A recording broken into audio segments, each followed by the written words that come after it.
You will suffocate your destiny if you continue oversleeping. There are great people that are overlaying and suffocating their destinies, suffocating the potentials that they have, suffocating the greatness that is stored in them. And the reason is they have embraced a poison called oversleeping.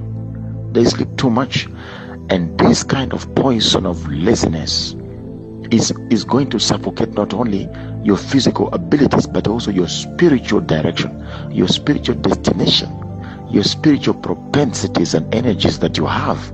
You can suffocate them if you continue oversleeping.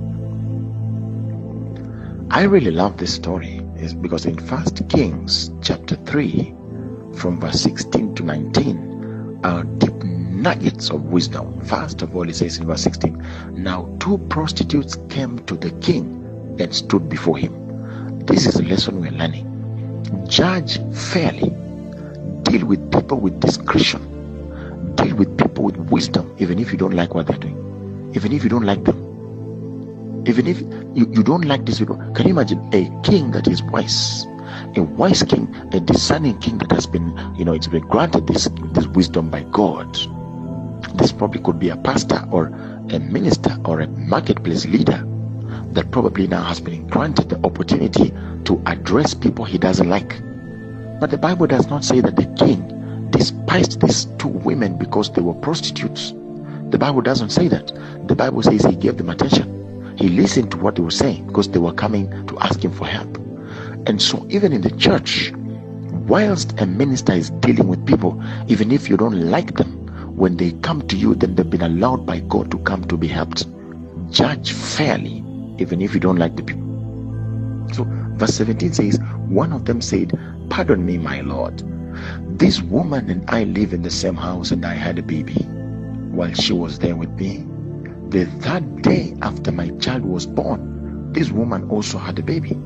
You see that? We were alone. There was no one in the house but the 2 of us. Verse 19 is where the story or the subject comes from. It says, during the night, this woman's son died because she lay on him. You see that? How can you suffocate your destiny because you have too much sleep? Too much sleep has made people that are supposed to be established business people, established rulers in the marketplace, significant people in their families, very influential people in the generation, who would have caused mighty impact across the land. But because they like to sleep, they postpone. They have entertained a culture of laziness, a culture of procrastination. I will do it tomorrow. A culture of inconsistency. These are all factors of oversleeping.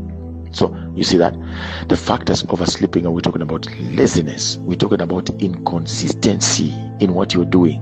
We're talking about talking things that you don't do. You are only talking, only theoretical, but you never put your words into action. We say you are sleeping, you're oversleeping. You see? So you desire things, but you don't work for them. You only see them, you desire to be like what you do not want to sacrifice.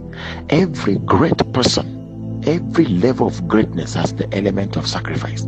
And so you desire that greatness, but you do not have the diligence to pursue it.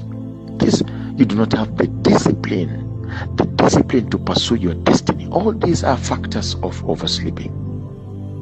You hang around many people, you hang around those people that are not necessarily working towards any meaningful gain, any meaningful destiny. The Bible says, if you walk with the wise, you shall be wise. And if you walk with the foolish, so it says foolishness is contagious.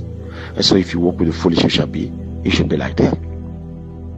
So when you keep doing some of these things, when you keep talking and you are not doing, when you keep planning and you are not executing, when you keep postponing right action, you're postponing rightful action in your life, then you have entered the zone of oversleeping.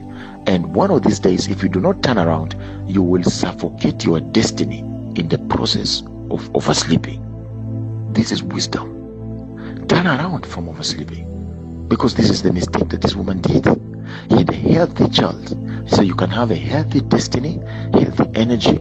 You can have health in your life. You carry life in you, but you can suffocate it by oversleeping. This is wisdom.